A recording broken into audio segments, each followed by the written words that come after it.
के जो 13 बेटे थे ना, उन 13 में 3 मुख्य थे, पृथ्वीराज, जयमल और सांग। जब रायमल जी जीवते थे तब इन तीनों भाइयों में आपस में लड़ाई होती कि पापा के मरने के बाद अगला राजा कौन बनेगा, और डेली लड़ते वहां पे। पृथ्वीराज के पापा के मरते मैं राजा बनूंगा, जयमल के बस पापा मरते मैं बन जाऊंगा। लेकिन रायमल जी ने कहा मांगता हूं मेरे सामने तो ये बात मत किया, सुबह शाम बात करते पापा मरेंगे तो राजा बनूंगा। तो यूं देवता के हाथ ही जोड़ रहे हो कि मरे मरते हम क्या बने। पर इनके भाई कोई असर नहीं पड़े, वैसे वैसे आपस भाइयों में वाद विवाद हो। तो इनके एक अंकल थे, उन अंकल का नाम था सारंग देव।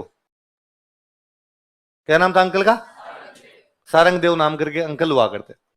और उन अंकल ने एक दिन कहा क्या रे काम करते हैं, अपने किसी को हाथ दिखा लेते हैं तुम्हारा, भविष्य दिखा लेते हैं, और तुम्हारा भविष्य देख के कोई ना कोई बता देगा कि तुम में से अगला राजा कौन बने। तो कहा ठीक है। तो चित्तौड़ राजधानी थी, चित्तौड़ के पास में कोई माताजी का मंदिर था। उस माताजी के मंदिर में पूजा करने वाली महिला रहती थी, पुजारण हो गई, पुजारण हो गई। तो जो पुजारण माई थी वो हाथ देखती थी।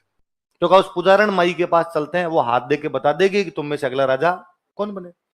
गए उस पुजारण माई के पास और पुजारण माई को जाके कहा कि पुजारण माई हाथ देख के 3 राजकुमार है, पृथ्वीराज, जयमल और सांगा, और हाथ देख के बता कि इनमें से अगला राजा। दिखाते ना ऐसे हाथ देखना, समझते हो? आपकी मम्मी दिखाती होगी, आपकी कुंडलियां नहीं दिखाती हो, है ना? आपको पंडित जी आते होंगे, उनको मम्मी कुंडली दिखाती होगी, और पंडित जी कहते होंगे कि राजयोग है, क्या है? और आपकी मम्मी इसका मतलब ये समझती है कि आप आरएस लग जाओगे। क्या लग जाओगे? बताई थी ना ये बात तो मैंने एक दिन, नहीं बताई थी कि घरों में कुंडलियां, ये सब घर वाले थोड़ा बहुत, मम्मियां सारी इन मामलों में यूं लगी रहती है ना? सारी यूं पूछती रहती है नौकरी कब लगेगा, कब बिजनेस में फायदा होगा, कब शादी ब्याह होंगे, इस तरह की बातें पूछती रहती है। तो कोई पंडित जी आते हैं, हम सबको यूं पूछते रहते हैं। और पंडित जी ने कभी किसी को निराश नहीं किया। पंडित जी सबकी क्या बता के जाते हैं? राजयोगी बता। तो वैसे वैसे पृथ्वीराज, जयमल, सांगा गए और पुजारण माई को हाथ दिखाया। तो पुजारण माई ने तीनों के हाथ देख के कहा कि क्या करोगे तुम पूछ के, बाप के मरने के बाद एक आदमी को तो राजा बनना ही है, तो बन जाएगा, क्या पूछते हो ऐसे। और मैं अभी बता दूंगी तो फिर भाइयों भाइयों में मनमुटाव हो जाएंगे, ये बनेगा दो उसको मारने की कोशिश करेंगे। तो पृथ्वीराज बड़ा गुस्सेल था, पृथ्वीराज ने तलवार निकाली बात कि फिलोसफी में झाड़ बता, फालतू की झाड़ रही फिलोसफी। डोकरी गुस्सा आया, पर गुस्से में तो क्या करे, पृथ्वीराज तलवार लिए खड़ा था। डोकरी का और तो बस चलाने, डोकरी ने कहा तू तो नहीं बनेगा। पृथ्वीराज ने कहा कोई बात नहीं, 2 खड़े, इनमें से बता कौन बनेगा। उसने बेचारे डरते डरते कहा कि सांगा बनेगा। कौन बनेगा?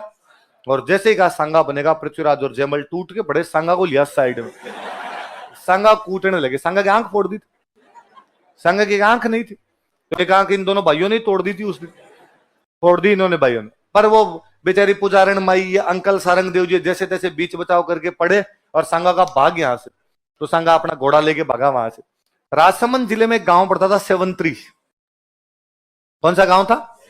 वहां एक भगवान विष्णु का मंदिर था, रूपनारायण जी भगवान का मंदिर था। उस मंदिर में एक मारवाड़ का तीर्थ यात्री रुका हुआ था, बिदा जेतमालोत। कौन सा तीर्थ यात्री रुका हुआ? कोई अपने परिवार को लेकर तीर्थ यात्रा के लिए निकला हुआ मारवाड़ का एक बंदा था, और रात्रि विश्राम करने के लिए और रुक गया, आपके मंदिर के अंदर रुक गया। कौन से गांव में? सेवंत्री। कौन से गांव में? कौन रुका हुआ है? और सांगा मंदिर में जाता है, वो सांगा थका हुआ, घोड़ा थका हुआ, खून टपके, उसके प्यास लगी हुई।